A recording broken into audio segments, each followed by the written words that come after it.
Cake তৈরির ঝামেলা ছাড়া মাত্র 10 মিনিটেই তৈরি করে নিতে পারবেন এরকম তুলতুলে মালাই কেকটি।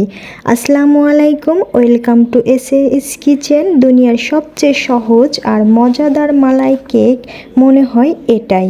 আমি যতবার তৈরি করেছি সবাই খুবই পছন্দ করেছে। ঘরে থাকা 2 থেকে 3টি উপকরণেই তৈরি করে নেওয়া যাবে এই মজাদার মালাই কেক বা ব্রেড মালাই ডেজার্ট। প্রথমে আমি মালাইটা তৈরি করব। প্রথমে দিয়ে দিচ্ছি একটা প্যান, তাতে দিয়ে দিচ্ছি 2 টেবিল চামচ চিনি।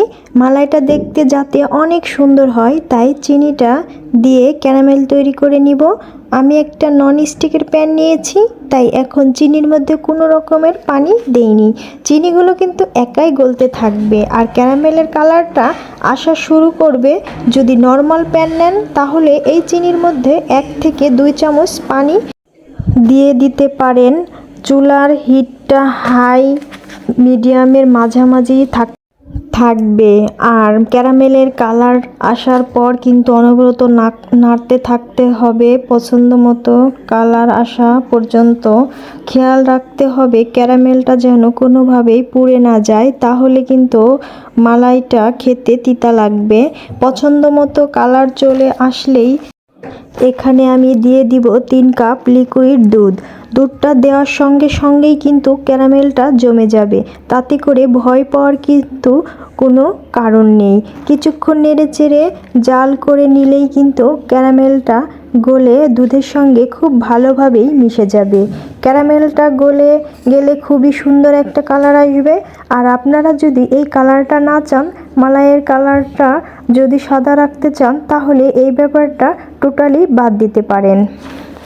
এরপর এখানে মিষ্টির জন্য চিনি দিয়ে দিব 1/4 কাপ।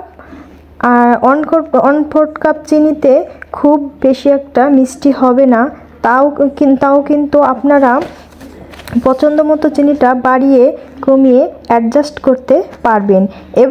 এবার দিয়ে দিচ্ছি এখানে আমি 1/3 কাপ গুঁড়া দুধটা দিলে অনেক বেশি সময় ধরে জাল করে মালাইটাকে ঘন করতে হবে না। এবার অনবরত নেড়েচেড়ে দুধ চিনিটাকে খুব ভালোভাবে মিশিয়ে নিব। আপনারা কিন্তু চাইলে এই মালাইয়ের মধ্যে ফ্লেভারের জন্য এলাচ গুঁড়া দিতে পারবেন অথবা আস্ত এলাচও দিতে পারেন, তবে আমার কাছে মালাইয়ের মধ্যে মালাইয়ের ফ্লেভারটাই বেশি ভালো লাগে। অন্য কোনো ফ্লেভার আর ভালো লাগে না। যেহেতু এখানে গুঁড়া দুধ দিয়েছি তাই অনেক বেশি সময় ধরে জাল করে এই মালাইটাকে ঘন করতে হবে না। 3 কাপ লিকুইড দুধ কমে 2 কাপ চলে আসলেই কিন্তু আমাদের মালাইটা তৈরি হয়ে যাবে। এর চেয়ে আর বেশি ঘন করলে কিন্তু পাউরুটির মধ্যে মালাইটা ঢুকতে চাইবে না। চুলার হিটটা মিডিয়ামে রেখে প্রায় 7-8 মিনিটের মতো অনবরত নেড়েচেড়ে দুধটাকে জাল করে নেওয়ার পর কিন্তু আমাদের এই মালাইটা তৈরি হয়ে গেছে। এবার এই মালাইটাকে আমি চুলা থেকে নামিয়ে নিচ্ছি। আজকের এই মালাই কেকটা তৈরি করার জন্য 6 থেকে 8 পিচের মতো পাউরুটি লাগবে। আমি এখানে কয়েকটা পাউরুটি স্লাইস নিয়েছি। এগুলোর চারপাশ থেকে আমি ব্রাউন অংশটাকে কেটে বাদ দিয়ে দিব। সবগুলো পাউরুটির ব্রাউন অংশটা কেটে বাদ দিয়ে আমি এভাবে রেডি করে নিয়েছি। এবার এইটা একটা স্কোয়ার শেপ বলের মধ্যে আমি পাউরুটিগুলোকে সেট করে নিচ্ছি। আপনারা চাইলে এখানে কেক মোল্ডও নিতে পারবেন। আমি 3 পিস একসঙ্গে করে 2 পাশে মোট 6 পিস পাউরুটি নিয়েছি। এবার পাউরুটিগুলোর উপরে আমি মালাইটা দিয়ে দিচ্ছি। তবে মালাইটা খুব অতিরিক্ত গরম না, কিছুটা ঠান্ডা হয়েছে। আবার একদম ঠান্ডা মালাইও কিন্তু দেওয়া যাবে না। যতটুকু মালাই তৈরি করেছিলাম সবগুলো মালাই কিন্তু আমি এখানে দিয়ে দিচ্ছি। এখানে মালাইটা এভাবে দিতে হবে পাউরুটির পিসগুলো যেন মালাইয়ের মধ্যে খুব ভালোভাবে ডুবে থাকে। মালাই কম হলে পাউরুটিগুলো কিন্তু তুলতুলে নরম হবে না, তাই মালাইটা একটু বেশি করে দিতে হবে।